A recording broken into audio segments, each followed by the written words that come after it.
All right. Okay, so that's before I go ahead and start, guys. I'm a vivid collector of the NEC code book.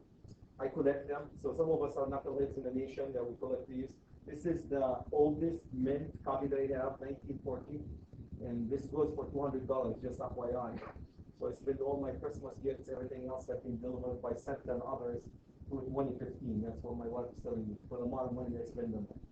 So that's really cool. The other one I want to share with you, this is the first ever adopted national electric code in the US, 1987. I'm not special to have it. Any one of you guys can have this one when you become masters or if you're interested. And I don't sell these things. If you can buy it from NFPA for $83. They give you a PDF file and you can print it. So 56 pages, it's really interesting. 56 pages compared to thousands of pages. So just to give things in perspective, this is 1897, this is 2011. Just give you an idea how comparing how the industry went in the last 100 years.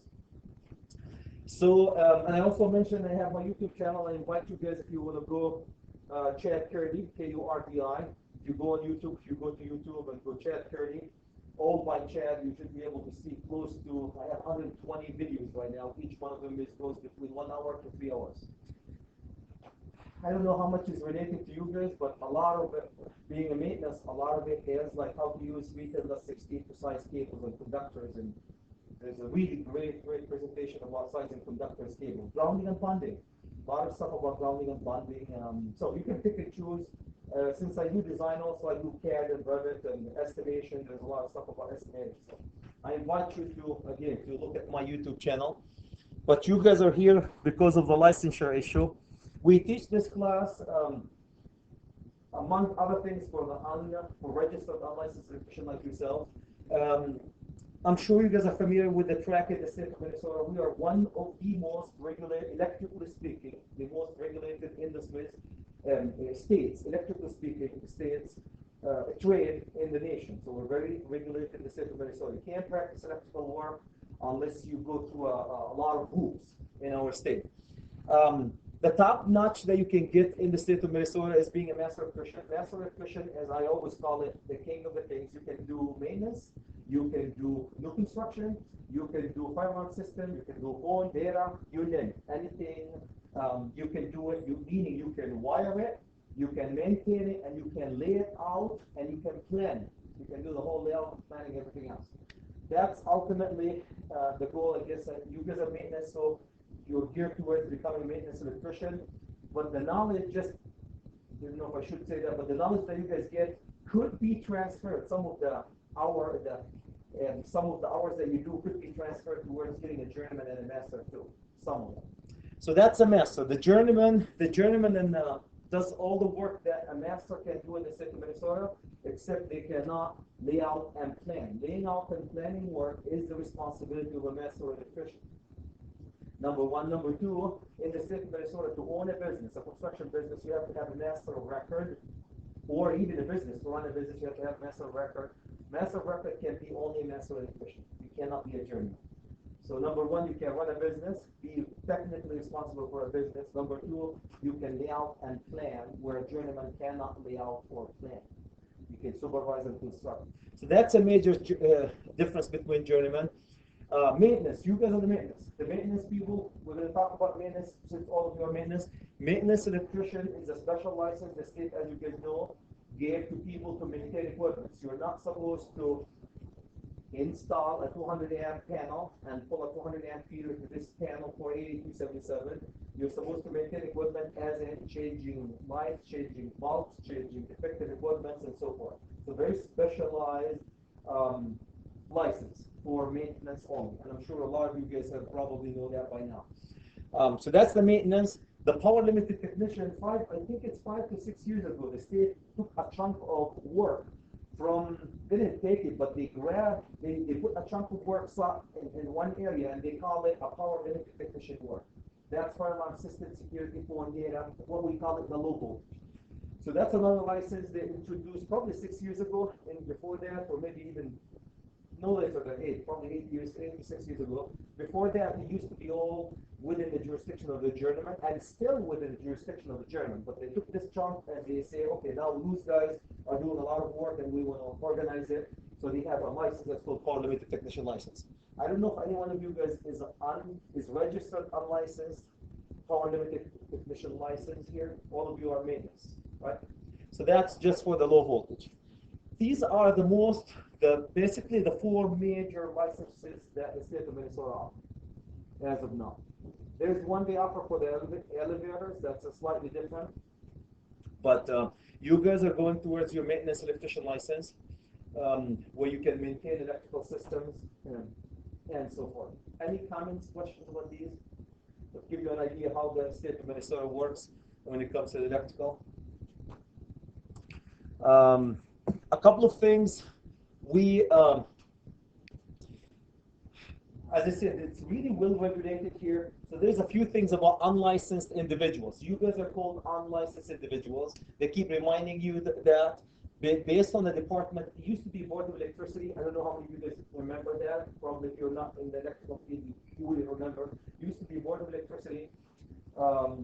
Then a couple of years ago, got incorporated in Department of Labor and Industry, and we are a unit in a department. Department of Labor and Industry. Based on the laws and the rules, an individual who has not been licensed, if you don't have a license like yourself, guys, shall not perform electrical work required unless.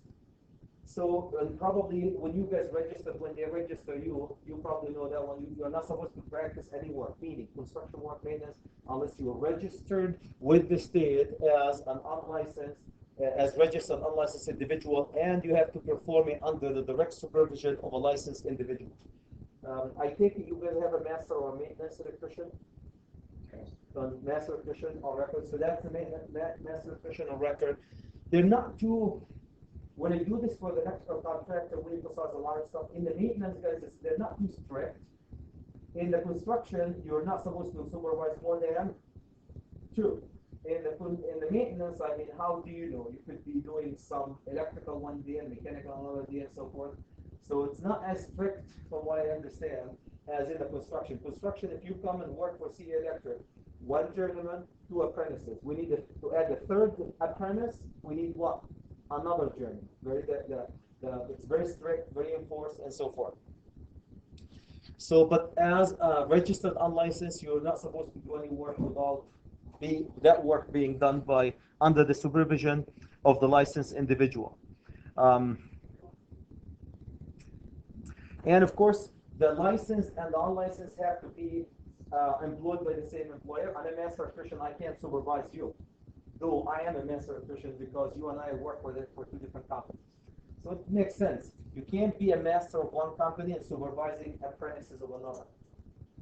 I mean, it doesn't make sense.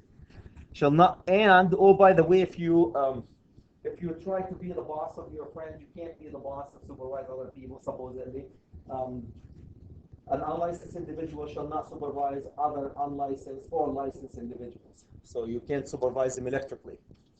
Any comments, any questions about that one? So to keep reminding you, you're basically maintenance electrician in training until, and I know no hard feelings, as I'm sure a lot of you guys work with things that I probably haven't seen. You're working with equipment, working with a lot of stuff, and you have a lot of knowledge and skills. But as far as the state concerned, until you get this license, your work has to be supervised and checked by others. And I always say, I work with apprentices, guys, and I'm a master. I work with apprentices who know 10 times about that particular topic, magnetic starters and troubleshooting, and they've been doing it for years. And they have a lot of tricks of doing that. I bet you 10 times they know about magnetic starters than I do, but I have to supervise their work. You know what I mean? So no hard feelings. Just because you're not registered doesn't mean you don't have the knowledge. That's what I get when I teach these classes. People feel, well, I know more than my supervisor about this topic. But based on the law, if you, as an unlicensed individual, so suppose that you do a mistake as an unlicensed individual, and you burn a piece of equipment, or God forbid you hurt somebody, it's the responsibility of the licensed individual who are supervising. That's legally. Now you can challenge this in a court, but legally it's responsibility. You have a 4,000 amp switch here, and you throw that switch as a non-licensed individual, a licensed individual have to be a maintenance electrician or a master have to be right next to you and ask you or direct you to throw the switch. And it's that responsibility in front of the law, the guy who's licensed. Does that make sense? The responsibility, why it's becoming a big deal? That has nothing to do with the knowledge, really. We go a quick over unlicensed individual being supervised. iPhone and Skype. How many of you guys in Skype? Anybody Skypes? You're not into Skype? Do you have loved ones over in other parts of the country? No? If you have loved ones all over, my niece is stationed in Iraq and Kuwait right now, and she's Skype her family in central Minnesota from Kuwait. You know what Skype is. You can see and talk to them. And the nice thing is that technology has been there since the 70s for people who can afford it. Big fat zero. It costs you $0 to do this. Anyway, the reason for that, I'm saying it, is because direct supervision, they want to make sure that it's not electronic supervision, it's not direct supervision. They want you physically, mechanically to be right next to the people who are performing the work. So a licensed individual is physically present at the location where the work is being done and immediately available at all times for assistance and directions. And I'm not gonna lie to you, when I was unlicensed here, I worked for 6 months as before I was licensed. I had my truck and we used to go work, and my supervisor was in St. Paul and I was working in Minneapolis. So, but supposedly, according to the law, you have to be in the same location. But that doesn't mean it happens all the time. Direct supervision. And the last thing, electronic supervision does not meet the requirement of physically present, and that's because of Skype and iPhone. And if you ask me my opinion, I believe in iPhone and Skype, big deal. I mean, if you're working on a piece of equipment, you have an iPhone, and I'm a master, and I know this piece of equipment, and I'm sitting in New York, and you show me the equipment, I could be able to supervise you, my opinion. But based on the law, no, you have to be physically present right there. And I bet you this will change as we go more and more into Skype and iPhones and all this good stuff.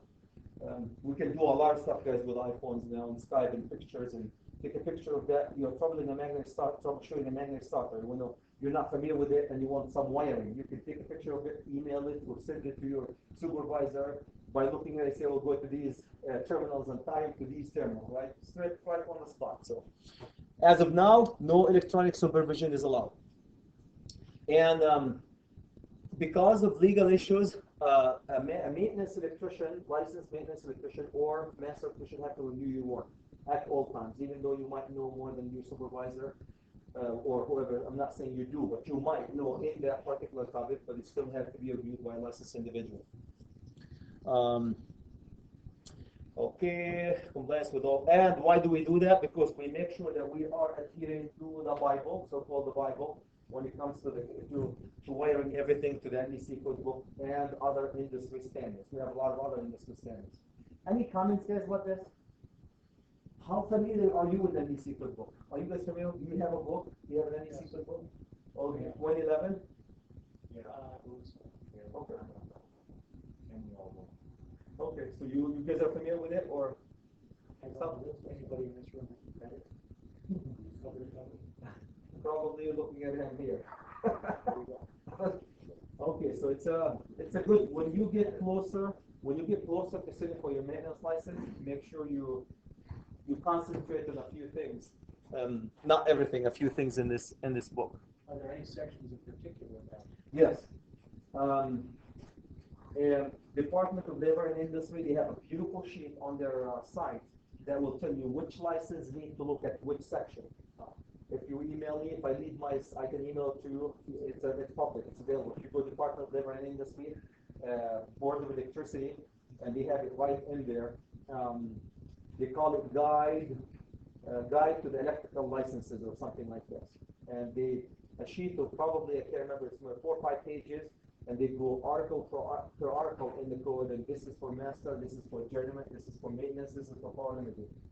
So it focuses your mind really good. I can leave my business card here, and if anybody wants, I can shoot it to you. No problem. Okay. Other than power limited technician, who can supervise, if you have a power limited technician, licensed power limited technician can supervise no more than 3. Other than that, all of us, the licensed electricians, the journeyman, the master, the maintenance can supervise only two. We can supervise only two. I know this is not enforceable a lot in the maintenance because maintenance is kind of, we do a lot of stuff.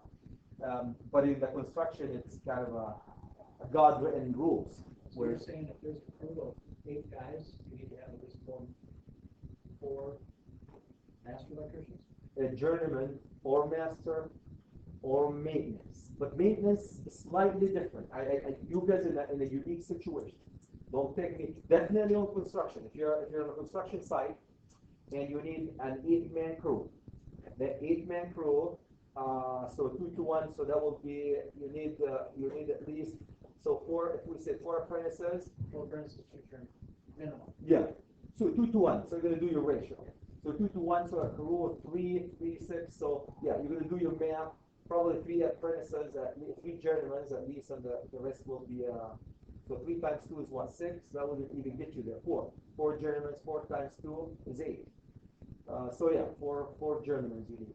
Now again, or masters. Yeah, but if you've got 4 journeymen, that's 4 other people. If you're talking 8 total. Oh yeah, I'm not taking, yeah, you're gonna do your math. The ratio is 2 to 1. The ratio is 2 to 1.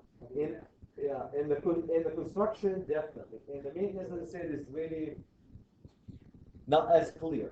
I don't know. Do you guys have the ratio? This ratio here? That's what I mean. In the maintenance, it's usually not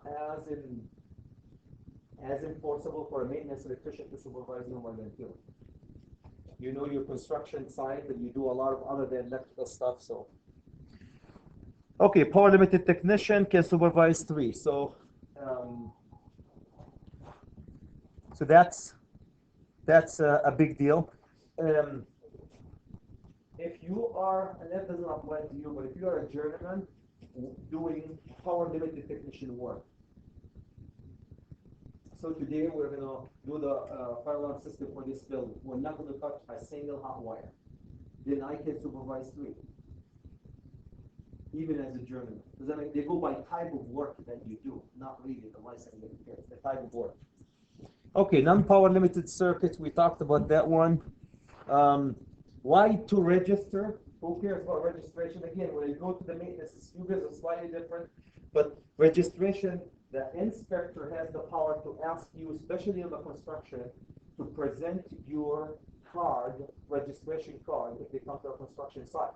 So by law, you can, if I'm an inspector and have the jurisdiction over your construction site area, I can walk in and ask you, show me your registration card.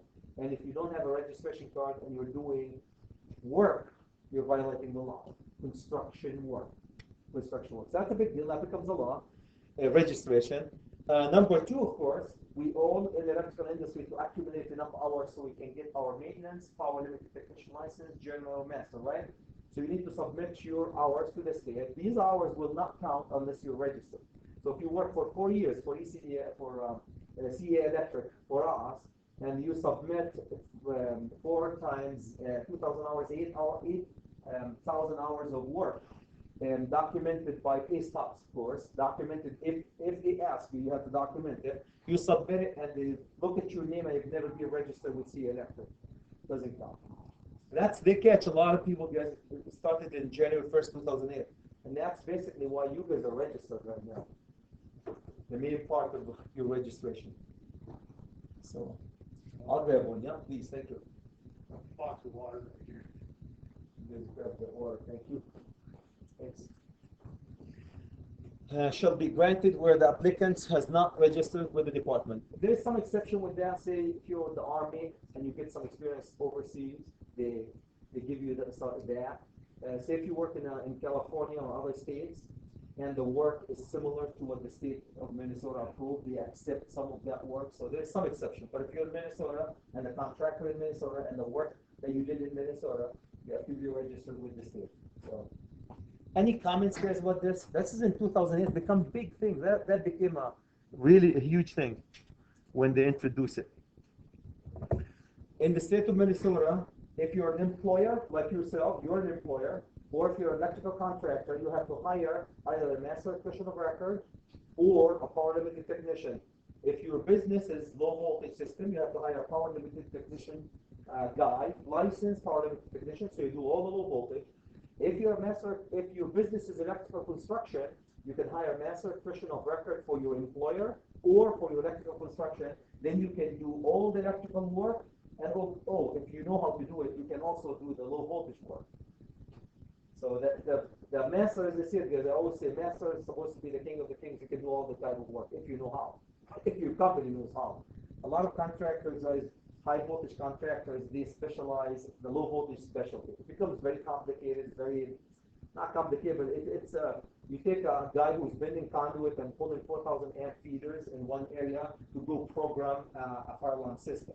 It takes a special person to be able to go from bending conduits rigid and pulling conductors and terminating 500 kcm with a switch gear into programming a fire alarm system, right?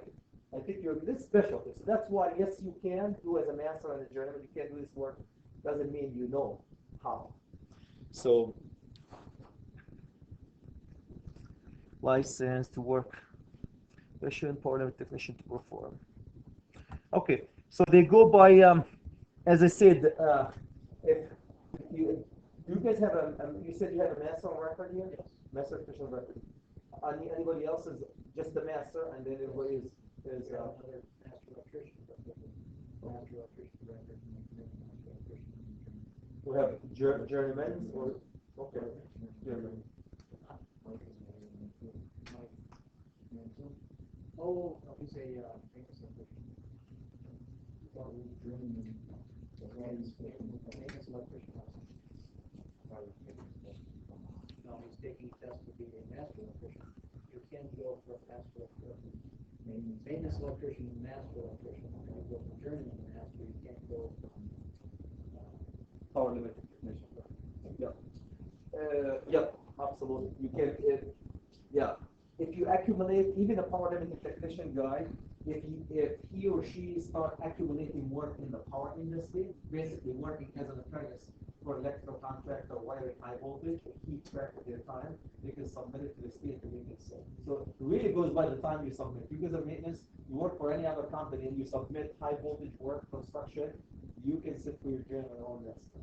So the challenge is if you're working for an employer, you might not have a whole lot of new construction that you can pull, but you do good. If you have a master, you can make panels under supervision of master. If you're doing new construction, if you have a master for an employer, you can pull panels and do all this good stuff. So, say with this under the supervision of your master, he's supervising no more than two of you while you are doing the new construction for this 2,000 amp switch gear or 200 amp panel. That time could count towards your journal license or your maintenance license as well. So they would go back and say, check to see, hey, guys, put in hours. yeah, In excess of this, that they want one master. Yes. If you start putting it, well, if you start like all of you put 2,000 hours in 1 year, and you only have one master electrician, one licensed electrician, a master in the company. Well, how did he supervise all that amount of new construction? It's just fast. Just fast. Inspection requirement.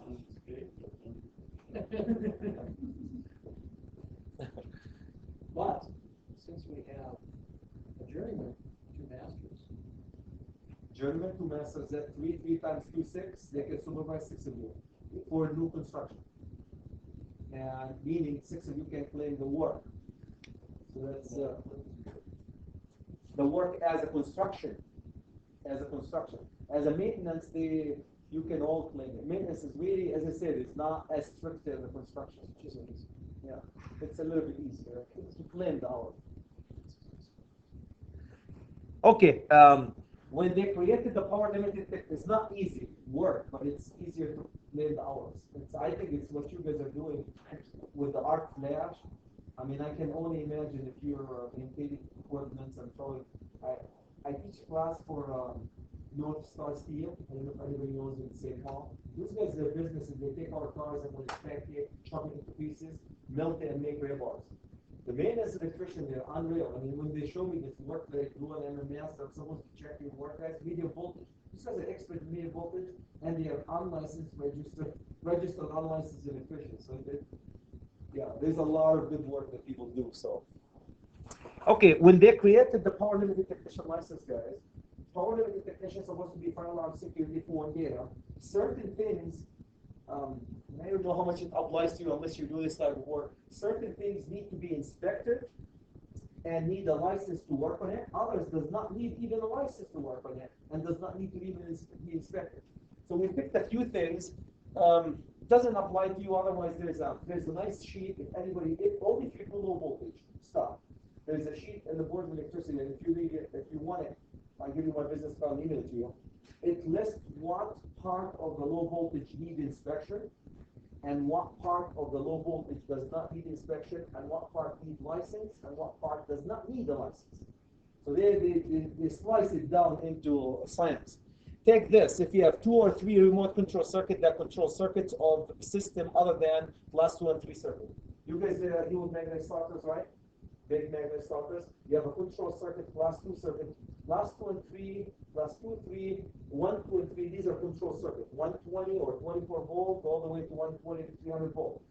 Magnetic starter, you push a button, you energize a coil, and that coil shuts down a big, say NEMA 8 magnetic starter to start, say a 50 or 100 horsepower motor. So that you can understand how the gravity of that control circuit. It's a big deal, right? So that because of the gravity of the work, that low voltage part has to be inspected because it controls a huge amount of power. Would you agree with me?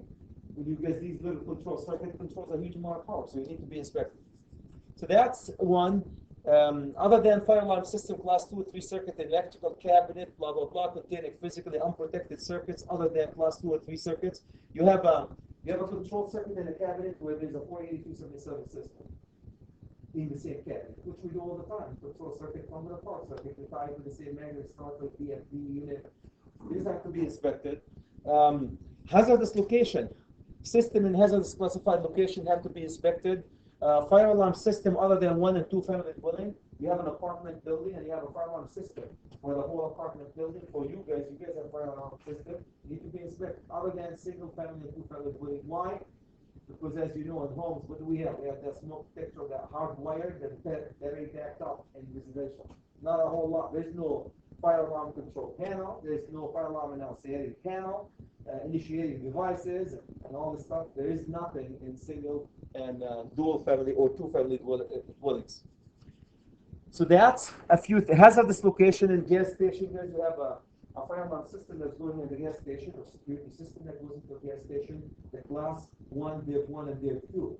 That's explosions. If you have a 24 volt, you can spark with a 24 volt and create the class 1, div 1. You can create a huge explosion.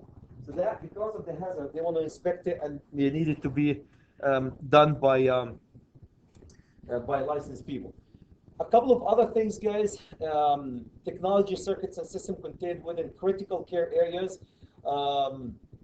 Nurse calling hospitals. Somebody's chest is open and there's a control system controlling the whole medical equipment that works on it. You agree with me? That's important. If somebody's chest is open, that control system or nurse calling system is working and inspected right. So you can see the low voltage inspection is really goes by the gravity of the work.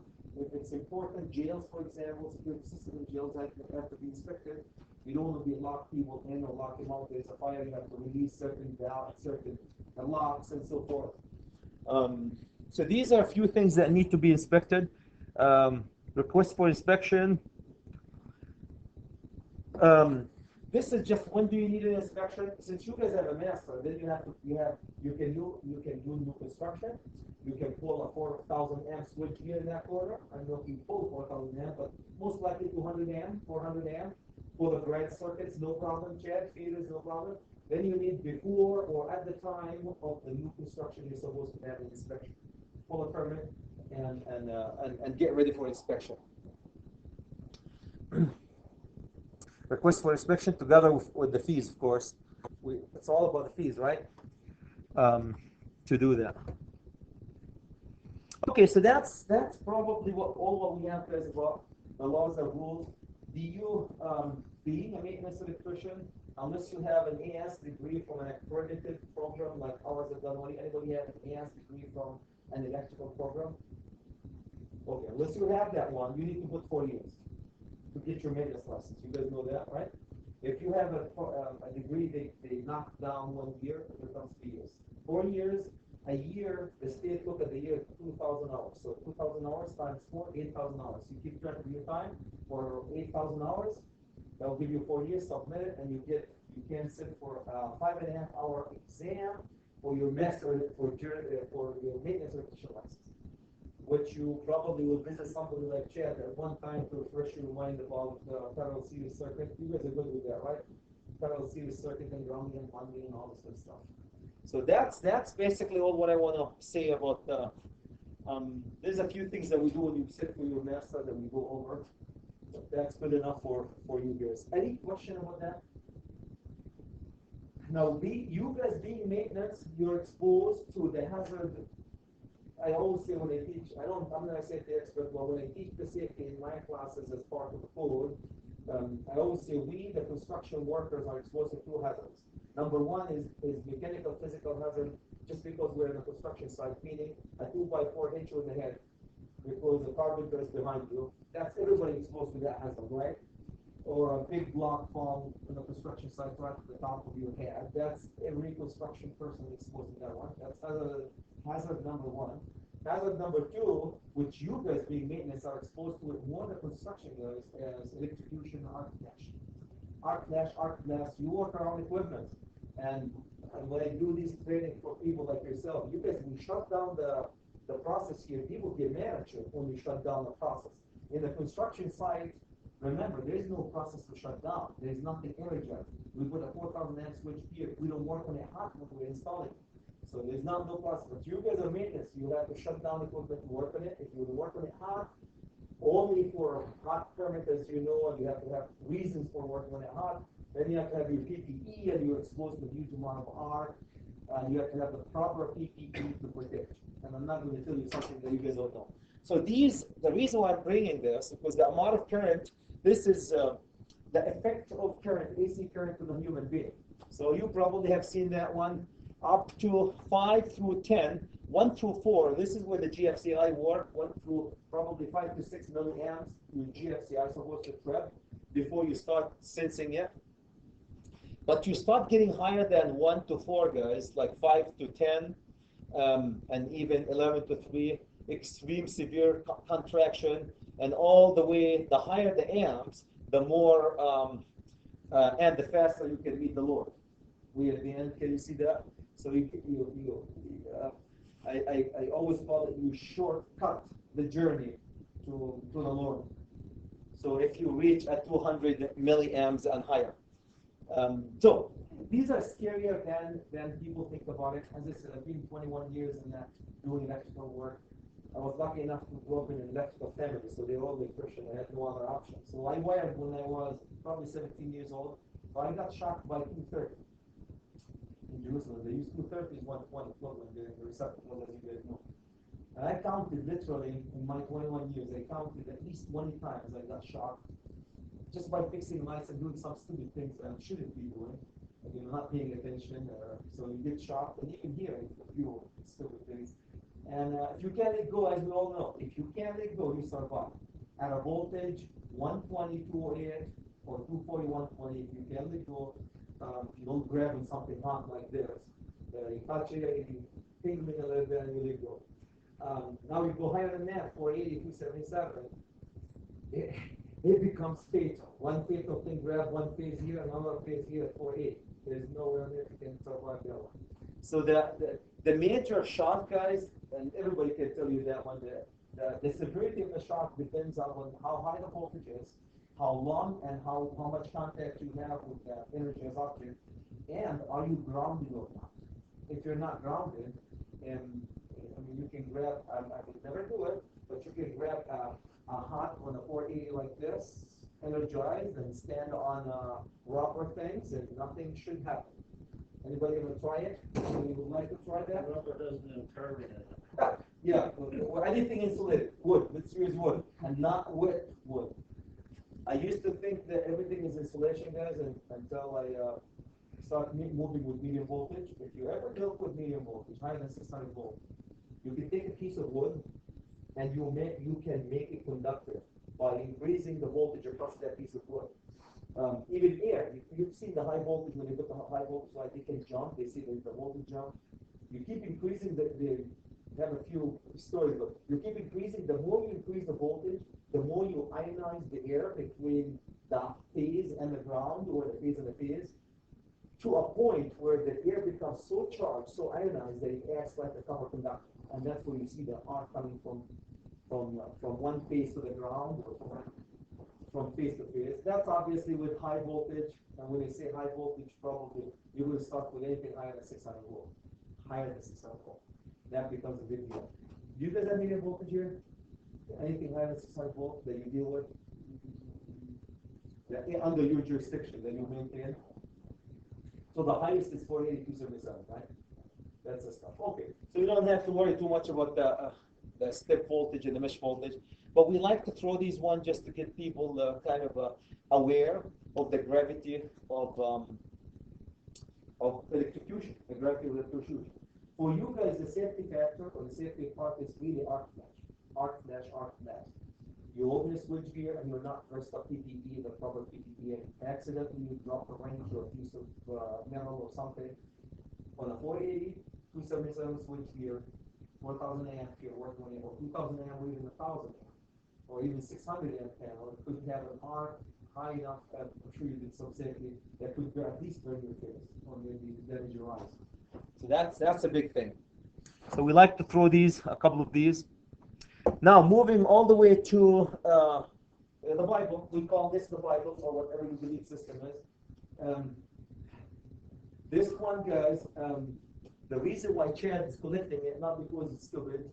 Well, if you ask my wife, we'll say he's stupid, but because it's going to make you and I a lot of money over the years. It did for me, and it does for a lot of people when you become licensed. This is basically your ticket for a good job, knowing that code. If you're a maintenance or a journeyman or power limited, a lot of us guys are paid good in the electrical industry because of the code. If we don't have any code, anybody can cross the border with a screwdriver and become a master electrician in the state of Minnesota. So, right? If you don't have a code and you don't have licensure, so what does that mean to all of us? Like I compare it between us and Florida. A journeyman electrician in Minnesota, non-union right now, $25,000. Union scale is $54,000. Let's bring home. You go to Florida, I was talking to friends there. They're making $14,000. A journeyman electrician making $14,000. Because of the licensure issues, and they're not strict on licensure, so a lot of people become journeymen and masters and all this good stuff, and then it goes down to, it reduces the pay for all of us. So this is a big deal. In our great state of Minnesota, we adopted the code in August 8th, 2011, if I remember that right. So that's 2011, meaning it's the law of the land. The NEC code book is divided in a few, and you don't have your books with you, a few sections. If you look at 1 through 4, the first 1 through 4 section here is, okay, let me see here, pointer. Okay, so the first 4 section, as you can see them right in here, this is basically, I always say, this one that you are looking at 80% of the code. And that's what they test you for a journeyman or master or maintenance. They test you basically on the general, the wiring and protection, chapter 3, every single wiring method that you can imagine. Every single wiring method that you can imagine is in chapter 3. Oops. That one? Okay. And also chapter 4 about equipment, like if you need to know, you guys deal with motors all the time. How do you size an overcapacity device for a motor, a fuse or a circuit breaker? If you have a master electrician, you get involved in this all the time. Your new machine comes, a new exhaust fan, and you need to provide by code a disconnect switch so you can work on it safely, right? Number one, you need to provide an overcapacity device like a fuse or a circuit breaker, right? You need to size it. You need an overload protection, tiny little electronic or heaters to size it, and more than anything else, you need a cable, a branch circuit, and a conduit so you can feed the exhaust fan or air handling unit or rooftop units or machine or whatever. all this will be in chapter 4. So the four that I highlighted, they are in my book. Probably they made 80 to 90% of the book really in there. And then if you guys go down into special conditions, special equipments, and special condition equipment and occupancies. So then they start talking about swimming pool or gas stations. These are special condition and equipments and so forth. So that will make another 20% of the code. That the last three chapters. And if you are in the low voltage, chapter 8 is specifically for power limited technician telecommunication systems, Cat5 and phone and coaxial cables. A lot of telecommunication in chapter 8. And 9, my friends, is all the cables. I always bring to my classes two things. I don't work for any one of those guys, so I hope you understand. I'm not a salesman. I'm never be an engineer. But when I see something beautiful, I like to share it with people who care. Anybody has one of these? Okay. You guys know, of course, how about ugly? How good is ugly? It's good, right? This is 10 times better than ugly. And then from somebody who uses ugly.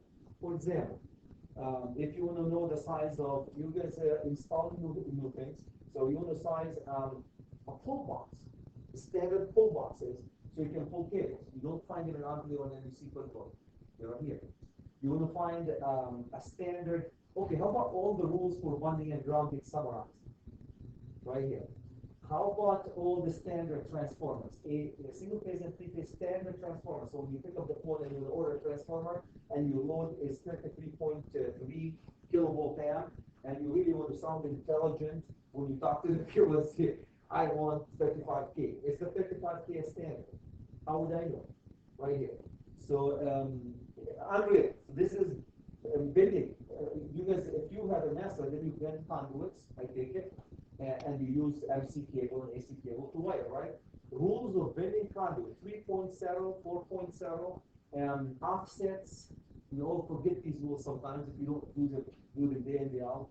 They're right in here.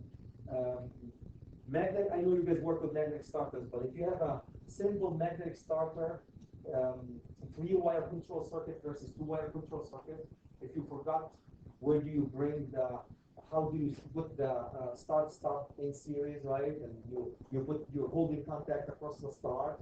You know, we could forget, right?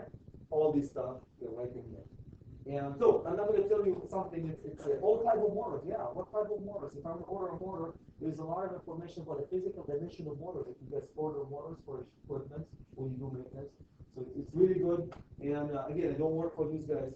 And $19. Oh, it's not like you're paying $100 for it. Ugly is 12, right? I think 12 or 13 we're selling a dummy on this. This is for $19. So put this one in your Christmas list. It's called DeWalt. Make sure you get, if you get this one, 2011. White 2011 first week. The code 2011. And this is my favorite. I know how many of you guys have seen that. Anybody have used that? I stopped using it in the last 4 years. I'm an engineer. If you want to use this one, I bought them, my students have done, we bought each and every one of them for $65, one of them. Let me tell you what this can do. Say you want to have a 200 amp panel, you decide a 200 amp panel cable to a conductor. You all know, if you guys are engaged into this one, you go to 3 conductor, 2B16 cable, find it, right? Couple of clicks, this will tell you the size. Okay, now I need 4 of them. Each one of these is 4 out. And I'm going to put them in rigid metal conduit. What size rigid metal conduit do I need? Is that a big deal? Or you guys can do construction do all the time. You can go to the code or a couple of clicks like this and it gets you there. How about disconnect for motors, sizing a disconnect? How about voltage drop? If you guys need voltage drop all the time. Grounding and bonding. I don't know if you get too much into derating. You derate because of the temperature or because you bundle conductors. If you do construction, that's a big deal. All these are in this little calculator.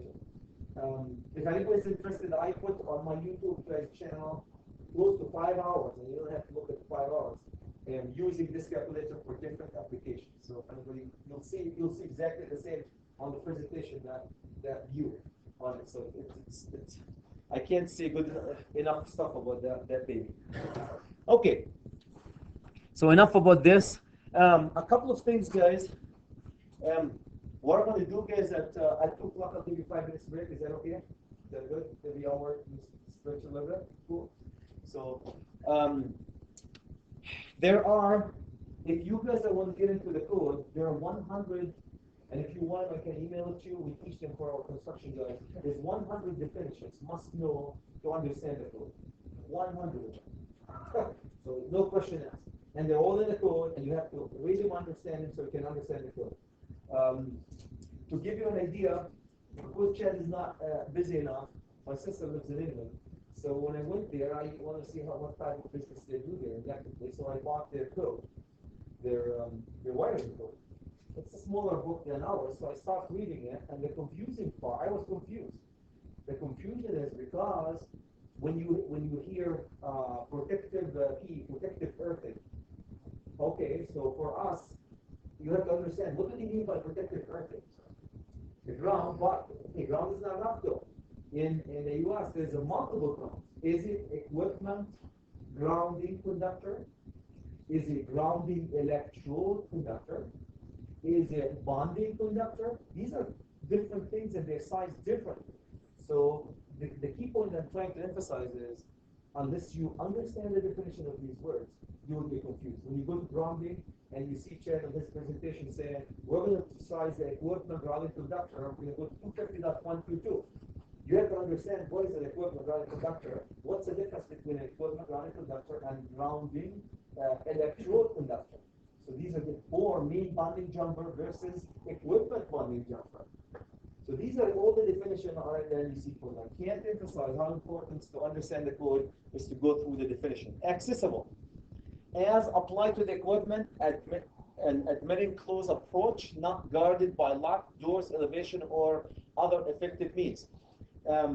This is a big deal when it comes, guys, to accessing electrical equipment, especially for medium voltage, high voltage. If the equipment is accessible, if it's not locked or guarded, then you have to elevate it because you expose hot phases, A, B, C, or the neutral could be exposed. So that's a big deal. Accessible as it applies to wiring, capable of being removed or exposed without damaging the building, the structure, finishing, blah, blah, not posed. So if the cables are accessible, it means I can remove it. And they always tell you the wires, are the wires inside the conduit accessible? Inside the conduit. Can I pull the wires out? Yes, accessible. That's why it says cables or capable of being removed or exposed. You remove them, you can pull them. So these are ready catch in the German. That's what I'm saying that one. They are because you can pull them out. Now a cable behind this. Well, this is not permanent. So if there's a wall, where's the wall? Are these all walls like this? Yeah. No. So a shear rock wall, a cable behind it is not accessible. You can't pull it without busting the wall, right? It's not accessible. Anything above this ceiling is accessible. You can get to it. So these are questions. Readily accessible, big deal. In 2011, if you're wiring a new house, there's a major change. I don't know if you guys heard about it in 2011. They are telling you the GFCI must be readily accessible. So what the heck is readily accessible versus accessible? Look at this, readily accessible, capable of being reached quickly for operation, renewable, or inspection without requiring ready access is climbing. You can climb over or remove obstacles or restore to ladders or so forth. Take this. In your garage, the GFCI, the garage door opener had to be plugged into a GFCI receptacle as of 2008. Before that, it wasn't required. Now, would that GFCI gear be accessible? No. Most of us are short. We can't reach there, right? Unless you're really tall, you can't push that line and reset that. So now you can't put a GFCI receptacle for your door opener. So where do you need to do it? You have to put it on the wall here, yeah, and feed through. So that's a big deal. The word readily accessible becomes a big deal. Freezer in the basement. You have a freezer in the basement, you put it, and you push your freezer against it. That's accessible to me because I can remove it, but not based on the code though. You shouldn't, and no obstacle should be between you and the receptacle. The question would be, well, how would I know the owner is going to put the the freezer right behind it or so forth? So the inspector, what the inspector will be asking people to do is instead of putting it at 2 feet off the ground, to move it up slightly. So wherever you put your freezer, almost you put it right here, most of the freezer, you clear that area. So anyway, so these becomes a big deal, guys. The word readily accessible and accessible. Any comments, questions? Any? So that's a few things. Amp, the amplicity. When we say, guys, it's really weird, but number 12. How much current number 12 can carry? 20? For power. I should clarify for power. Because if you do it for other things, it carries slightly more or less. 20. So a number 12 conductor shall not carry more than 20 amps. That's called the maximum, the amplicity of that conductor is 20 amps. The maximum amount of current that continuously a conductor can carry without smoke start coming out of it. Right? Because I can make number 14, guys, and we did it in the lab. I can make number 14 carry 14 amps. But you can smell a lot of stuff coming out of it. But if you don't care, coming all this stuff, and eventually, after that, it's going to melt. What's going to happen when you melt the no insulation? Short circuit. If you're lucky, you short circuit, and the circuit breaker will wake up. That's if you're lucky. If you're not lucky, you create a fire, you burn the building. Most of the time, we're lucky because the circuit breakers are smart. They threaten, especially if you're in a conduit, you wouldn't burn the building. But if it was an unknown cable like Romex and all the stuff in the wood, you arc these and the stuff, the circuit breaker doesn't wake up, and you start melting and escalate to a fire, you can burn a house. Right wood right next to it. So that's the maximum amount of current without exceeding the temperature rating of that conductor. You exceed the temperature rating, you sit there for an hour or two, start melting, and you smell all these good stuff. The last thing is the authority. Here is the authority before we take a break, guys. The authority having jurisdiction. That's the electrical cop that's going to come to you, and you guys could be inspected, especially if you're doing construction or maintenance under new construction. So organization, office, blah, blah, who have the jurisdiction and enforcing the code, which is in the state of Minnesota, we have state and city. Local have its own. Are we city now? Okay, so they used to be for a while city. Yeah, you're right, city. They're not state. Richfield used to be city when they switched to the state. They keep switching with the names. So yeah, so that will be the city inspectors. Any question, guys? Authority having jurisdiction. You guys know that the authority having jurisdiction can make you do things less or more than a code, right? So if the inspector tells you to do something, unless you buy them donuts or anything else, so you have to do what the authority having jurisdiction tells you to do. I always use this still. Okay, let's take 5 minutes break. You guys in mind?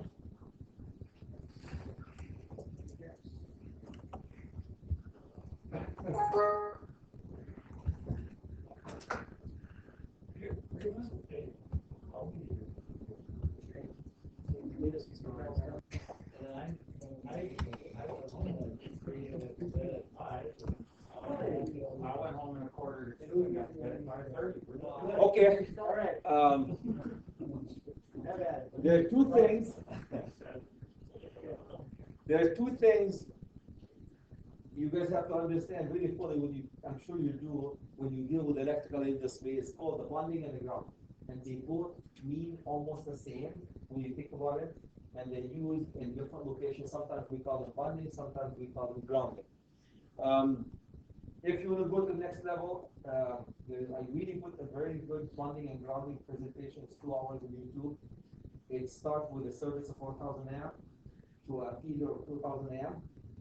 And it takes a couple of other feeders that's going to different buildings. What happens if you take a feeder from building A to building B, and how do you need to bond and ground? So it's really nice. The most important thing to understand is bonding conductor. Bonding two equipments that part electrical equipment together. For example, you bring an EMP conduit here to a PVC box for whatever reason, and go back from the other side with an EMP conduit. So you need to bond these two conduits together with the cover conductor, size appropriately based on our temperature device. That's your bonding conductor. And later on, we talk about equipment bonding and so forth. We'll talk about this one. The bottom one is the most important thing. It's called bonding jumper main, or main bonding jumper. 99% of the system, probably, do you guys have ungrounded system here? Like a delta? You have delta, okay. There are three systems in the industry. There is an ungrounded system, delta. There's a grounded system, 99%, well, 95% of the systems are grounded in the low voltage, 600 volt or less. That's a Y, grounded, solidly grounded, we call it. And there's the in-between, the impedance grounded. You go to the impedance grounded when you go higher than 600 volt. Impedance grounded.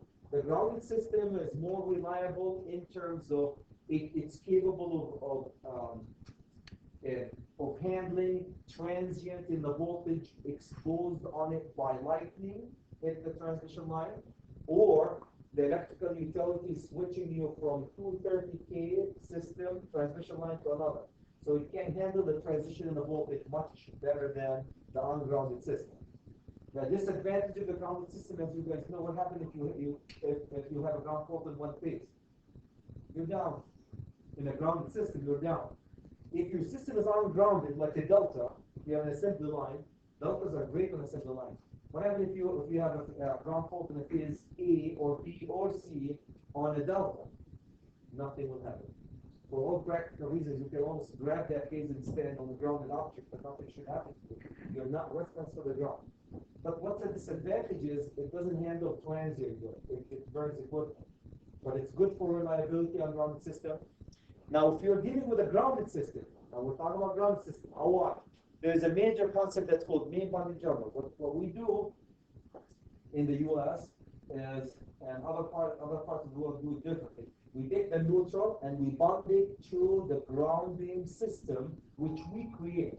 And that grounding system would be a ground rod in the pocket or a pipe in the ground, and you take a copper conductor from the neutral from the Y, and you tie it directly to the ground bar in the box. And the ground bar is tied directly to the steel of the building and a rod or a pipe or multiple things. They call them the grounding electrode system. This is major things, guys, major things if you have in residential. Take this. What happens if you don't bond the neutral? Anybody wonder why we do that?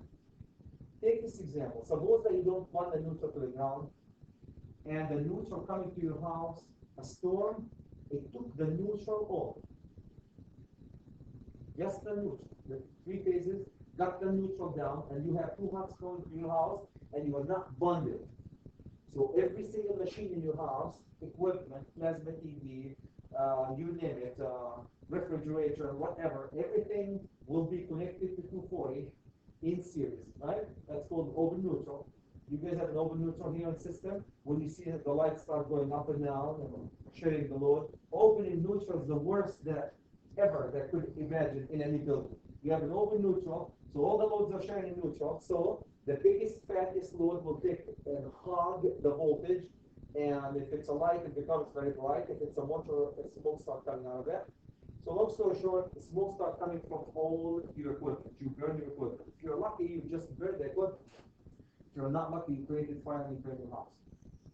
That's a major thing, what we do, and when we bond the grounded conductor and neutral, especially for residential. In commercial, you guys have a delta grounded, a Y grounded. If you have a grounded delta, you lose the neutral right now. Everything that's connected lightning neutral will be sharing 208. If it's 208 or 480, so some lights will burn, others will. If it's balanced, nothing will happen. But if it's not balanced, equipment will start flickering and certain equipment will burn. So losing a neutral is a big deal if you're not bonded. Now, if you're bonded, what happens if you're bonded? You're bonded to the ground will act like you're neutral, not the best neutral, but hey, it doesn't burn equipment.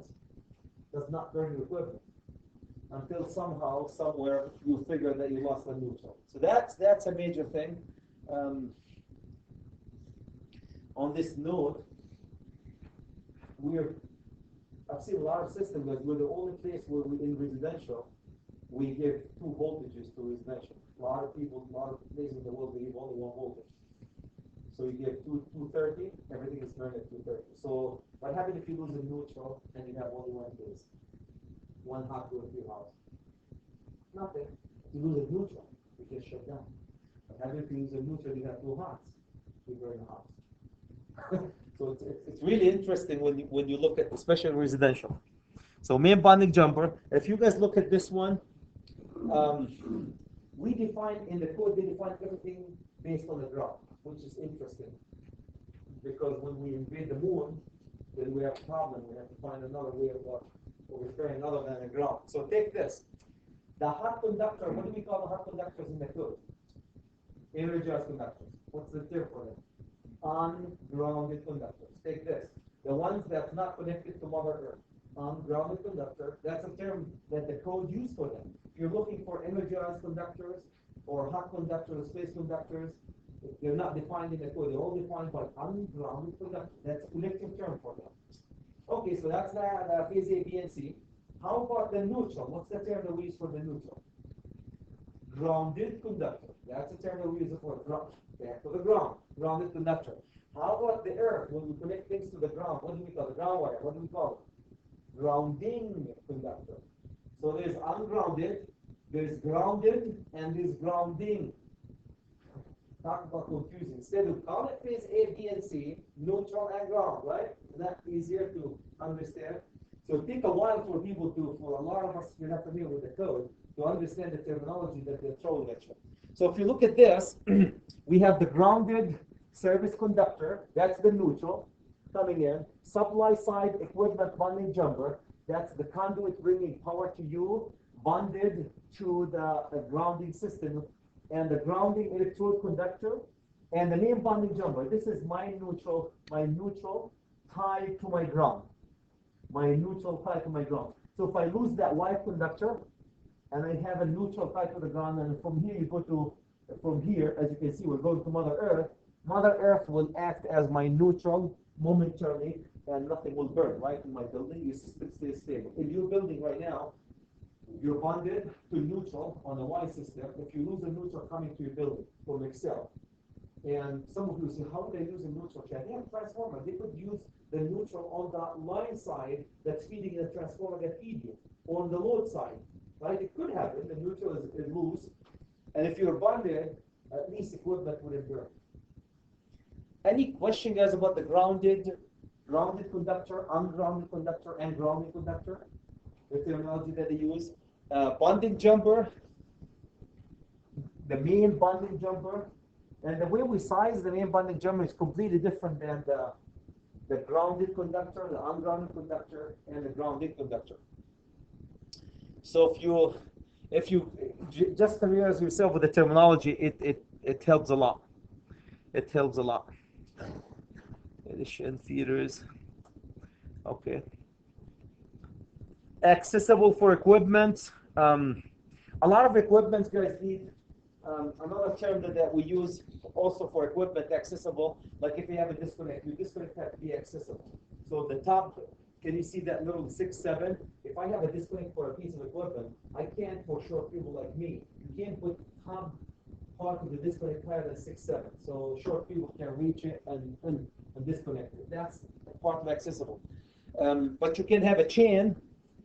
If you guys have bus box and you have a disconnect on them, so how would the disconnect be accessible?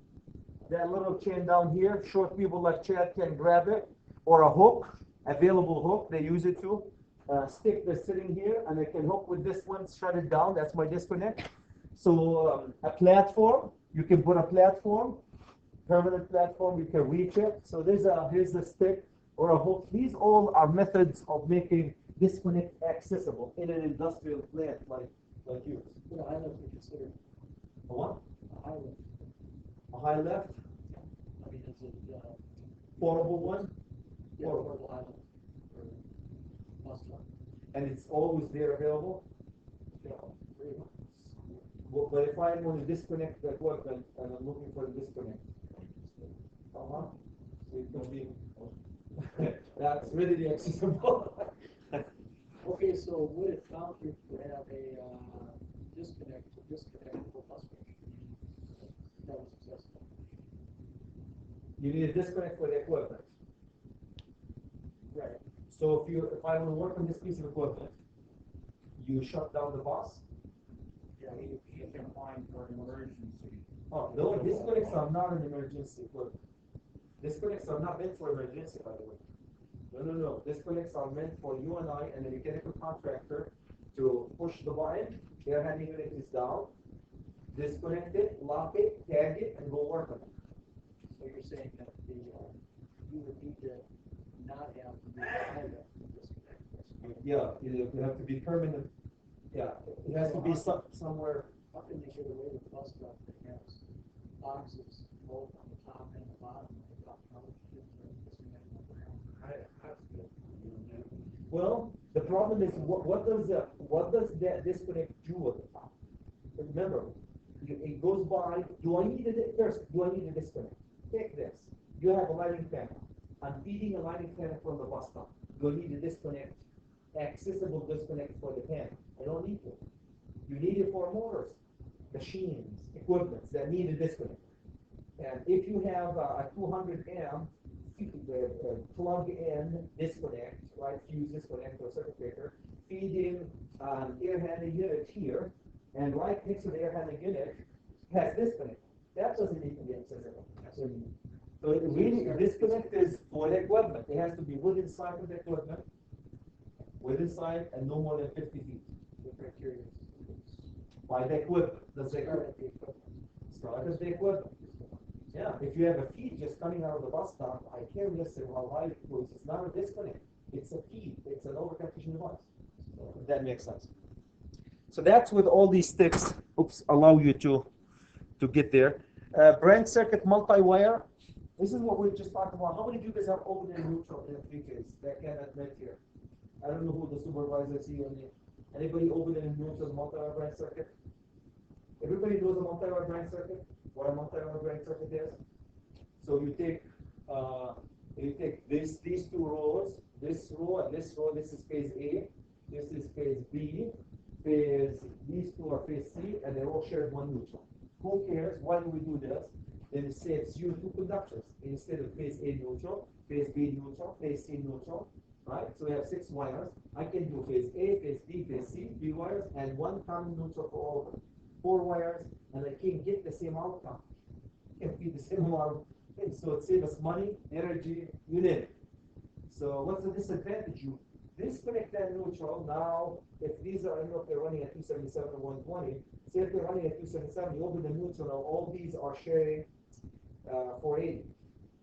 So it's called burning equivalence.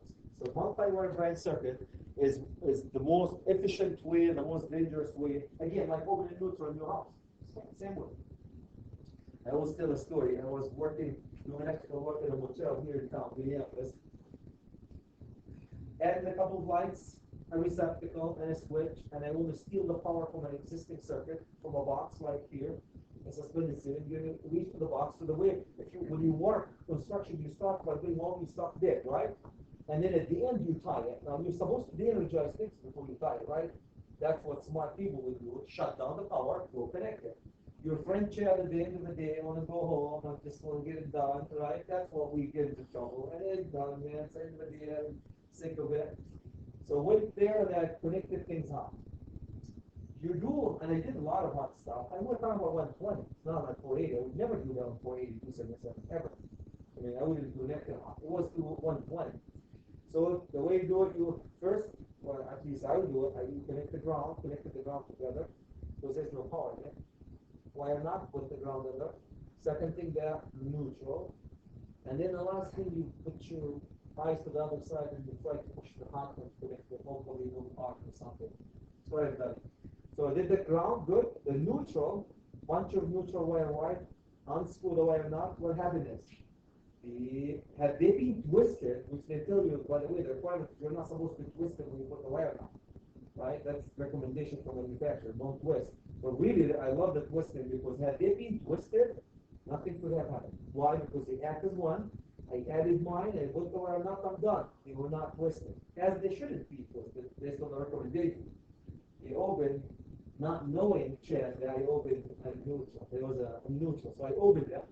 A multi-wire branch circuit. Literally, there was an incandescent lamp there, went so bright, right in front of me. There, now they're showing 240. It went so bright, and right in the corner, we'll never forget that one. There was an exhaust fan running in the basement. Big ball of fire came out. literally was running at the time of that. So when you did the math on it, the incandescent light took, it was 240 now, they're showing 240. The incandescent lamp most likely took probably 200 or say 180 volts, became so bright, and that motor now is going to take the leftover, which is if 180 is going to be what, 60 volts instead of 120, cut the voltage on the motor. What's going to happen to the motor? The motors are stupid. Instead of you cut the voltage, they give you this amount of power. They keep sucking more current. They suck more current, you burn the equipment. So luckily, the circuit breaker wake up and saved my house and my family being sued that day. So we just burned a piece of equipment, and that's about it. And the circuit breaker wake up. So it's unreal. I always say this story because it's treat every neutral as a multi-wire branch circuit. Every neutral. It is easier for you to open a hot than opening a neutral because of multi-wire. Really easy, even though it's dangerous, but we're careful of that. But opening a neutral, a multi-wire, you can burn a lot of wood in a three-phase or single-phase system. So keep this in mind, guys. Indicate, okay, we're not going to do that. Bare conductor covered and insulated. The code, guys, defines three types of conductor that we use. There's bare conductor and covered and fully insulated. Can I use a bare conductor to energize it? An energized bare conductor? Well, it depends how you're going to use it, Chad. If you want to put poles and you like the utilities and take it on a pole from A to B, no problem. You can have it there, no problem. If you put it in a conduit, you can't put an energized conductor there. So yeah, any one of them could be used. So a conductor having no covering or electrical insulation whatsoever. They didn't tell you if you can use, most of the time bare conductor we use it for what? Grounded and bonded. That's what we use. Grounded and bonded, bare conductor insulated. But you could use it also for hot if you insulate it on insulators and shoot it on the air wiring system. So you can do that. Now, covered, now bare is okay. How about covered conductors? Comfort grip that they call it. So they have some type of a covering on it, but it's not really rated to insulate the voltage. What does that mean? Over time, it will crack, and it's not really insulation. It's not meant to insulate. So can I push a covered conductor in a conduit? No. It has to be fully insulated. So if you go down to the insulation, conductor encased with material of composition and thickness that is recognized by this code as electrical insulation. THHN, THHW, TW, these are insulation. Rated, the thickness and the material are by code rated as an insulation to hold the voltage inside the wire, right? What the insulation is doing, just holding the voltage. Otherwise, if it's a bare conductor in a conduit, the voltage will go all over and short. So these are major things, guys, when it comes to conductors. Okay, a couple of things that we define in the code, very important, is continuous load. If you have a motor, and the motor, suppose motors are considered continuous load, but if you have a piece of a machine, how can I call this machine continuous load if it runs for 3 hours? Take this. How about if I have a 100 amp machine and it runs for 3 hours only 50%, 50 amps? It's rated for 100, but it only runs for 3 hours at 50 amps, whatever the function is. Is this continuous load? No. It has to run the maximum current. At maximum current, it is expected to continue for 3 hours. So if it's a 100 amp machine, it runs at 100 amp for 3 hours or more continuous. Who cares? The question is, when you guys do construction, who cares? Continuous, non-continuous. When you size the overconduction device, if it's continuous, you have to up the size by 25%. Take this, 100 amp machine, I want to size an overconduction device for it, 100 times 125, that'll give you 125 amp fuse or circuit breaker. If it was not continuous, I can get away with 100 amp. Now, that might not mean a whole lot to some of you, but to a lot of you probably say, well, Chad, I have a panel, I can take 100 amp feed from it, but I can't take 125. You can't screw up the way you're going to be designing. The difference between 100 and 125 is being able to plug in that circuit breaker here or not. If you can't plug it into the existing panel, you're kind of doomed almost. You have to redesign the whole building. Find a different way of doing it. So being continuous, and the conductor. Take this. If you're a continuous load machine, a 100 amp machine, take a 100 amp cable.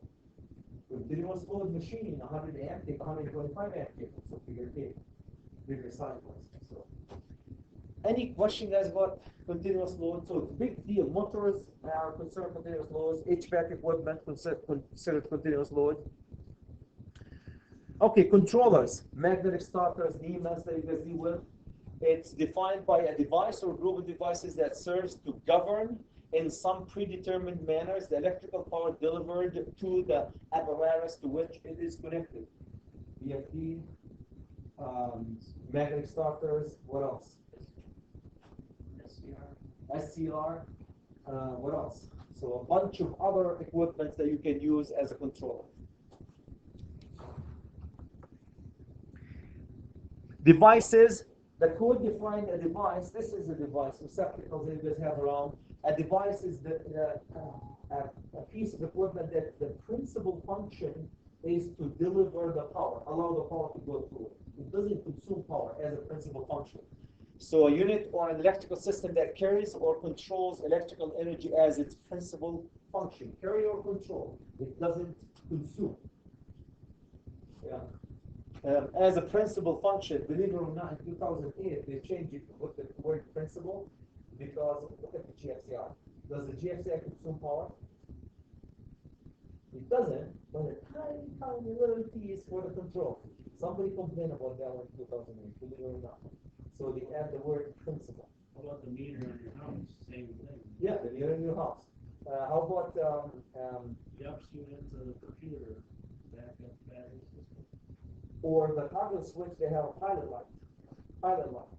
Somebody complained about that one too. So they changed the name into a principal function, meaning could carry time a little bit, but the principal function is carrying that current.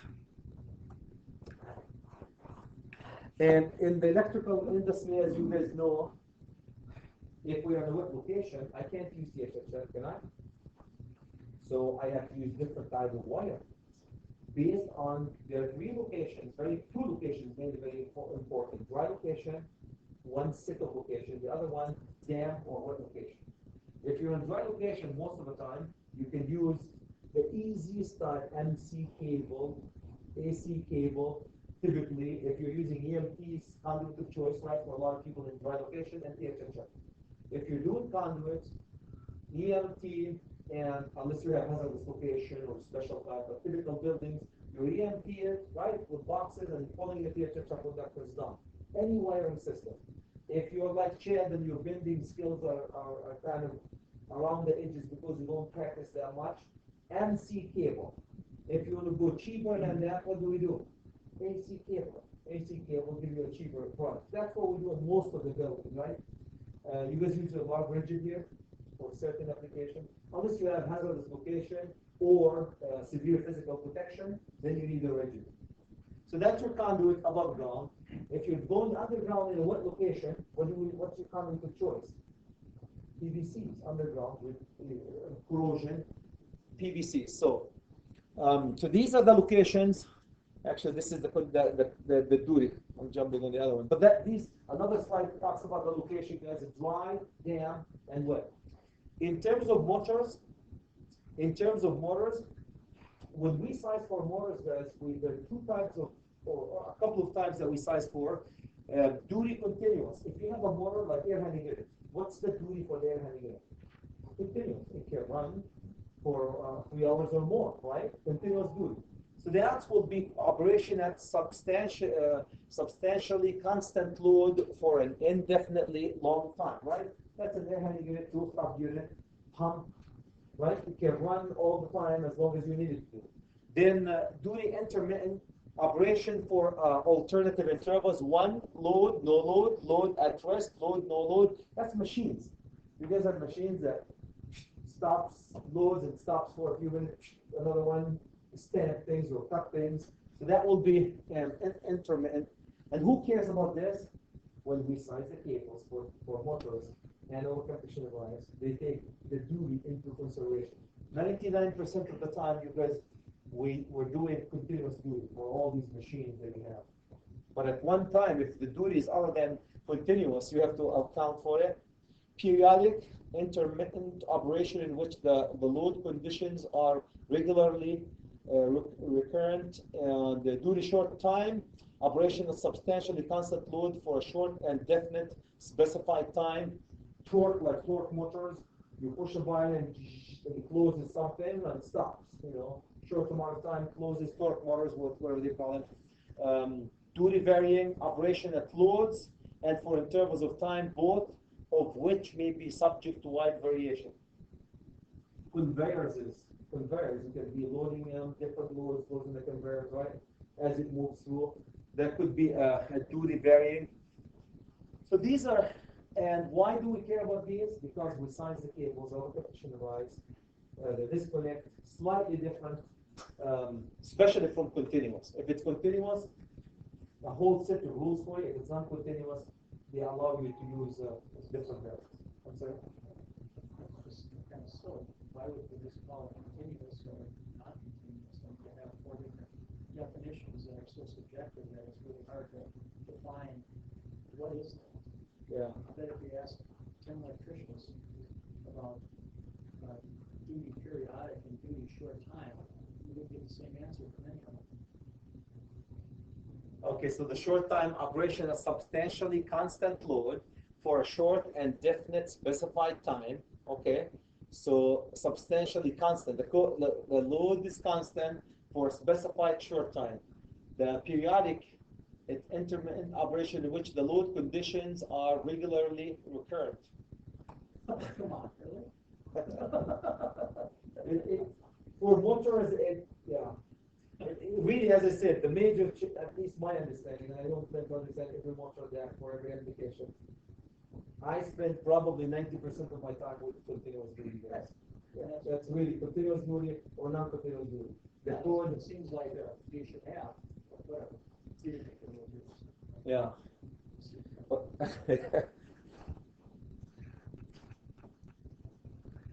Okay, identified as applied to equipment recognized as suitable for the specific purpose, function, environment, application were described in particular by code. Insight from is another big term. So if you have an like you say class 1 div 1, that's an identified material. Right? You guys have class 1 div 1, class 1 div 2, class 1, 2, 1 and 2 and 3, 1 and 2. So if you have a piece of equipment that say class 1 div 1, it's identified for location, it has on this location flammable gases or vapors. So that's what the classification or identified for.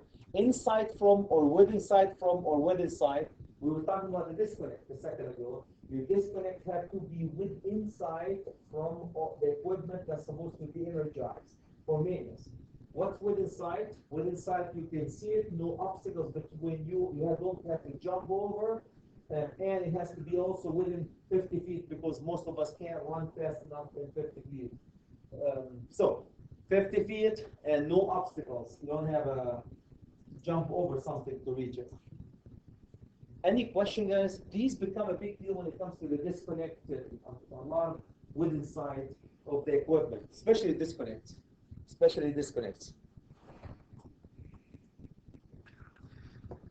Interrupting rating. Highest current at rated voltage that the device is identified for interrupt under standard test condition. Interrupting rating, there are two types of interruption, right? There's load interrupters. The switch, you guys have the switch here. These are interrupters. They can interrupt the load. And there is short circuit and ground fault interrupters. What are the short circuit and ground fault interrupters? The fuses and circuit breakers. In the low voltage, what happens, guys, if you go to a 50 horsepower motor and you grab the disconnect and you shut it down with the disconnect? It will arc a little bit. It's rated. If the disconnect is rated, that's why motor disconnects are rated. If you have a disconnect for a motor, how do they rate it? Based on the horsepower. So just in case you see an emergency, it's not supposed to be used as an emergency. You see something and you want to shut it down immediately, you go grab it and shut it down. It's not going to explode. It's rated in horsepower. It's not meant really to be shut down in an emergency bind. Emergency machine, you have an emergency bind to shut it down with it. It's not meant to, but it's not going to explode you. Now what happened if you have a disconnect for a motor that's not rated for that horsepower and you shut it down, it's going to melt. The cover is going to melt. It's not meant to erupt, especially we're not talking about fan, an exhaust fan, kind of little one. We're talking about 50, 100, 200 horsepower motors, and you try to erupt the amount of energy with a disconnect. It's not meant to do that. It's going to burn the equipment. The minimum that could happen is your equipment will erupt it, but it will burn the equipment. Well, how do you erupt this equipment then? We have a magnetic sparklers rated to erupt the load. So that's the load interrupters. How about the short circuit interrupters? Imagine trying to erupt a short circuit with a disconnect.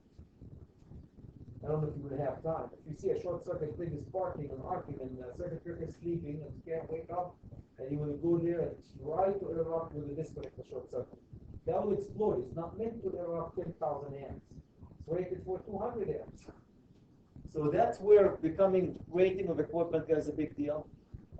You have a 4,000 amp switch here, rated for 85,000 amps, short circuit, up to 80,000 amps. If there's a short circuit, that baby should trip and not exploding and not kill anybody. There will be minor damage to the equipment, but other than that, shouldn't explode. You put a 90,000 amp in an 85,000 amp rated switch here, you created a bomb and try to erupt it. Two things could happen. In the process of erupting, it could weld the contacts together and it could keep feeding into it, or it could violently explode and hurt somebody. So that interrupting is a big deal, guys. So equipment intended for interrupt current at other than fault levels may have its interrupting rating implied in other ratings such as horsepower or lock rotor current. That's where the horsepower rating, other than fault current. Fault current, we always say kiloamp, like 35 kiloamp, 22 kiloamp, right? Short circuit. Horsepower, if a disconnect is rated for horsepower meant to interrupt, you have to add it as, you have to give it a label as a horsepower rating. This is what I was just talking a few minutes ago, guys. Got confused with that slide. Location, this is a big deal. Location, dry and wet and damp. Damp, wet, you need a W in the name, right? THH-W. So you go outdoor. How about if I have a conduit in the roof? What type of take this. You have a conduit in the roof. What type of a wire do you need to put in a conduit in the roof? THW, THW. Can I put a THHM? You're not supposed to. If it's in the roof, in a conduit, the inside of a conduit that's exposed to the element is considered what location. So if it's underground or on the building, on or at the building, on the side of the building, it could get wet, right? With it rains and snow, the water and condensation could happen that becomes wet. So you're supposed to put a THW in it. The only location that you can use a THHM is a dry location. And so they go through the definition, guys. Wet location. A wet location could be an indoor location that's saturated with water. Car wash places, wet location. Use a lot of PVC there. A lot of conductors in the THHM, THHW. Or it could be underground. It's always considered wet location. Outdoor, exposed to the element, cable or conduit is wet location. So these are wet location. Dry location, obviously, places like this that could be when you wash the floor or do something on the floor, it would be wet, very wet, but not normally wet. Damp location, the location not normally subject to dampness. Okay, there's wet location, damp location. Location protected from the weather, but could be subject to dampness or wetness. They give an example, guys. Roofed open porches. These places can be under canopy. Roofed open porches. These could be considered damp location. What do you need in them? You need some type of a W indicating a wet in these locations. When you go, how many of you guys have used, like when you go 310.15b16 that table, and when you size, all this you can see THHM, THW, XHHW, all these have to do with three things. Really mainly two things, a dry location or damp or wet location. If you're dry location, you care less about any cable being rated for wet or damp. If you're damp or wet, you need something to be rated for the damp or wet. Who cares? Most of the time now, if you buy a cable that says HHS/TFW, they have dual rating on them. So the same conductor, if you're using it outside, it's THW, bring it on, no problem. If you're using it inside, it's THH. So it's a good dual label.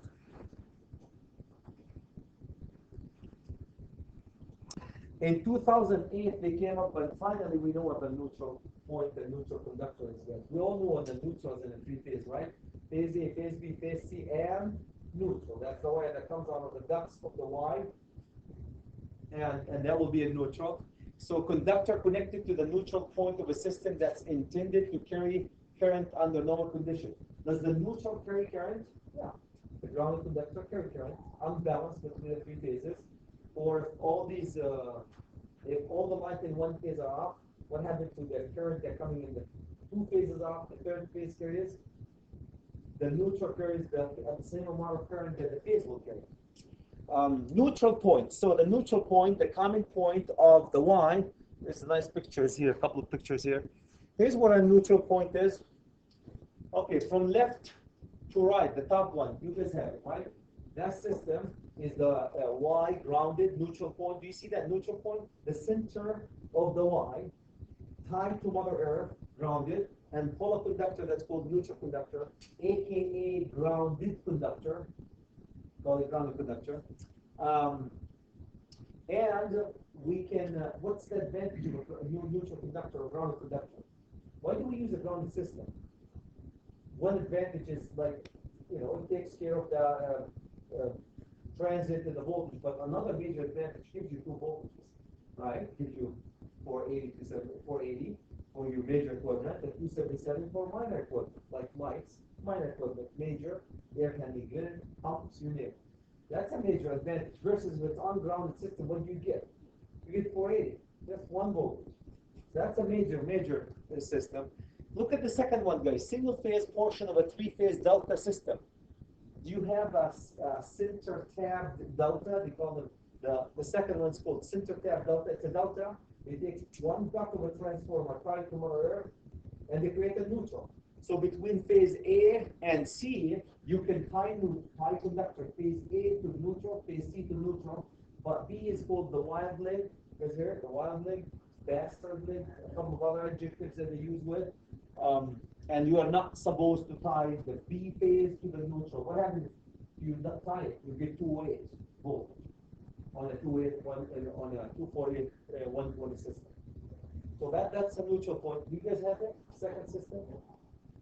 Yeah. If you take all the systems, 4 services.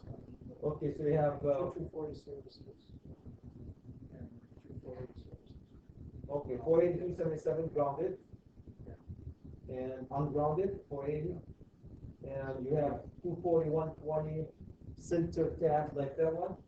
So wild leg. Okay.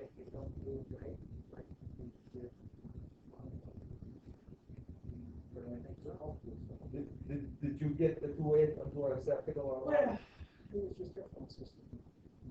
Our phone system too? Just our phone system. It was old. So these are major. This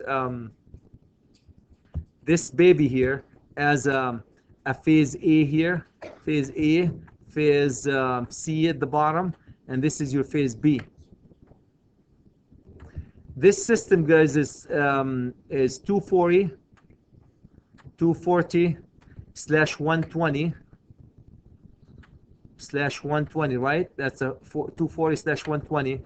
The challenge that you have if you go between these two, you get what? 208. That's what happened to you? 208.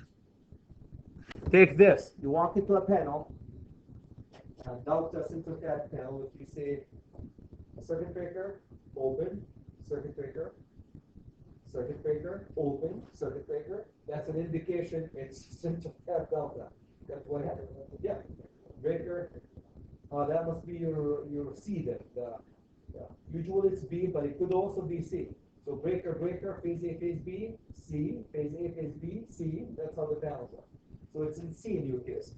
Yeah, be very careful. It has to be marked though. Now we mark them by code. You mark them as center step delta, and the line to the phases is this. So be please careful when you connect to them. My question for you: do you guys have any of these? The lower system, guys. The neutral is that what we do in residential, right? The residential neutral with hot 1, hot 2 in the U.S. How about the DC? Do you guys have a system to a 3-wire DC system like this? 240, 120 DC, the fourth one, midpoint of the 3-wire direct current. So you can get from positive to, in this case, from positive to negative 120 here, another positive to negative 120, and the two positives, somehow you get 240. So, yeah, DC. That's also called the neutral system. Okay, so these are your neutral point, neutral system. Qualified person. That's like you guys. Let's read the qualified person. Do you see any license here in the qualification? So one who has the skills and the knowledge related to the construction and operation of electrical equipment and installation, and has received training to recognize and avoid the hazard involved. I'm a master question. I don't know what kind of business you guys do and what machine to you. I'm not qualified to work in the machine on this side with the hazard, received safety standards on the hazard involved. Done. So that will qualify. It doesn't have to do with being a license or not. You have to know how the system is put together, how the equipment works, and then need training. Anyone who needs to come need training on these type of equipment, and have received training on recognizing the hazard and how to avoid it. If I take you guys, if you've never worked in medium voltage, and take you put you in an environment medium voltage, say, hey, switch key medium voltage, maintain. You know, even if you read 2 books about how the medium voltage put together, but have you received the training to recognize and avoid the hazard? No, not qualified. This is a big deal, guys, because obviously if you have a license, this means you've been in the industry for a while, maybe you encounter this type, so it increases your chances of being qualified, but doesn't mean you're qualified. I've never worked in a nuclear plant. I'm not qualified as a master electrician to maintain a switchgear in nuke. I don't know what happens in the nuclear plant. A switchgear 480 277 exploded. What happened to the other things? You have to have received some training on that. Receptacle. Definition of the receptacle kind of weird, but you can have one yoke receptacle, right? One receptacle and one yoke, 2 receptacles in one yoke, or you can have 4 receptacles or even 3 receptacles in one yoke. All of these are receptacles. If it's one yoke receptacle and one yoke, that's single receptacle. Other than that, everything is called the term they use, multiple receptacle. Multiple receptacles, either duplex or more than duplex by code. And it might not mean a whole lot for you guys, but there's definition in the code that means a big deal. Service conductors, overhead service conductors underground, and service lateral. Are you guys familiar with and I know we have a few minutes left here. Let me show you 3 things if you want to know in the code you have to understand. There are 3 circuits, very important. If you guys have done, anybody done basic electricity, basic parallel series circuit, right? When you were doing basic, they always told me and we told the students that we do, there are 3 types of basic electrical circuits that you have to understand. Series circuit, we know how to put things in series, tied to the power. Either series loads or series power, batteries, right? Put them in series, that's one circuit. The second circuit is parallel circuit. A couple of lights, like put them in parallel, or a couple of generators, put them in parallel, or a couple of batteries, put them in parallel. Okay, that's major thing. And the last one is a combo of both, right? You combine the 2 together, and you put them parallel series circuit. That's basic. Take this and forget about it. Now we get into the code. There are 3 circuits in the code, very important. All of them are parallel circuits. Parallel and circuit, all of them. The 3. Circuit number 1 is service entrance conductor circuit, bringing the power from the utility into your building. It has a whole article about it. It's sized differently. That's called service entrance conductors. Circuit 1. Circuit 2, feeders. Feeder circuit.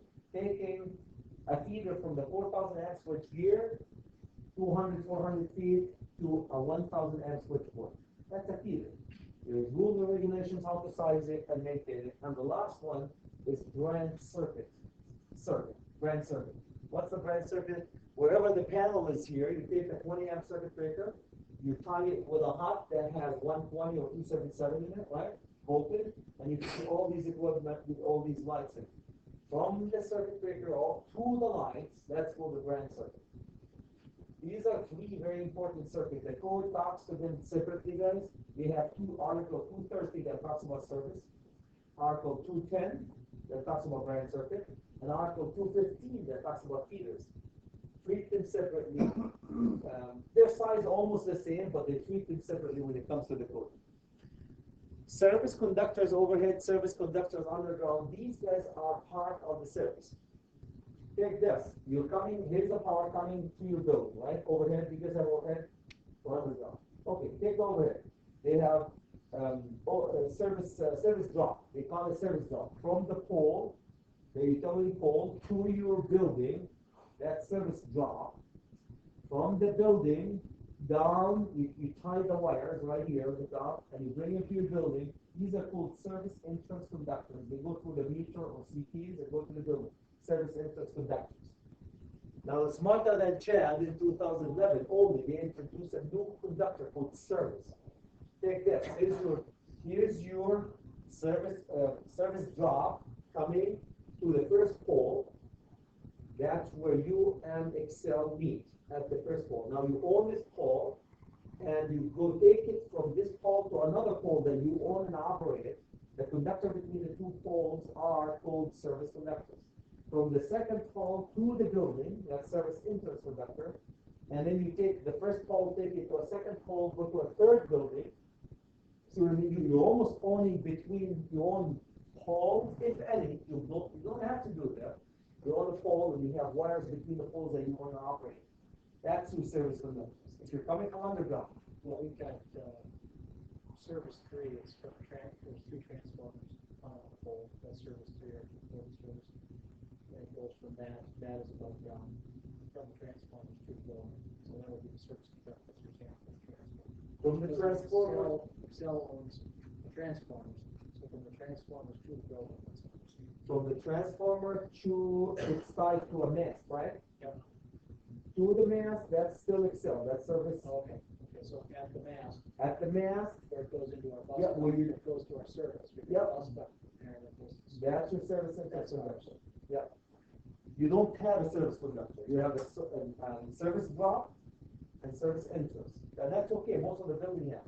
Take this, if you have a campus like the U of M or any of these big campuses. You come from underground overhead, you come from underground transformer to a big manhole or handhold or above ground box, right? This is where you tie with Excel. From here is Excel, from here there it's yours. In this box, you take one feeder to go to building A, another feeder goes to building B, right? Could. So going from here to a second box here, and then to a building, that cable between the two boxes is called service lateral. They call them service conductor underground. Service conductor underground. From the first box underground to the transformer, they call them service lateral. A lot of terminology, the way we treat them as size them exactly the same. That was in 2011 they introduced it. It really applies to big campuses that you bring the power to a box, and from that box you go to multiple boxes that goes to multiple buildings. That becomes service, they call it service conductors underground or service conductors overhead. underground, so service from the pole to the transformer directly to our main. That's it. Main service. So from the transformer to the main service, that's your service entrance conductors. And that is Excel. Usually, where do they meter you? Do they have a termination box? Termination box is inside. Inside. At the termination box, that's the point of the demarcation point, or point of service. The point of service at the CP cabinet. It's inside the CP cabinet. So they bring the cable all the way to the CP cabinet, put the CP is. From there, you bus it or you cable it to your switch gear. You bus it to your switch gear, that will become your service entrance conductor. So Any question, guys, about this? My time is up. I have 2 minutes, guys. Any comments, any question before I let you go? I need you to do evaluation. I have my business card that can leave. If you guys want the guide for the licensure, I can email it to you. I have it. I can leave a business card so you can email it. Just drop me an email, or one of you or all of you, if you need it. Be more than happy. And also the low voltage, what needs to be inspected and what doesn't need to be inspected. I can, if you need the sheet, I can email it to you. Otherwise, I think I want to give you, if you guys don't mind, these little evals to do. And I have, if anybody wants business cards or a grab here. If you want to do this, thank you. Thank you.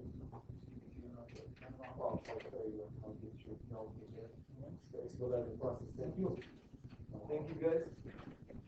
Business card, we'll get you this here. Thank you. Thank you. Thank you.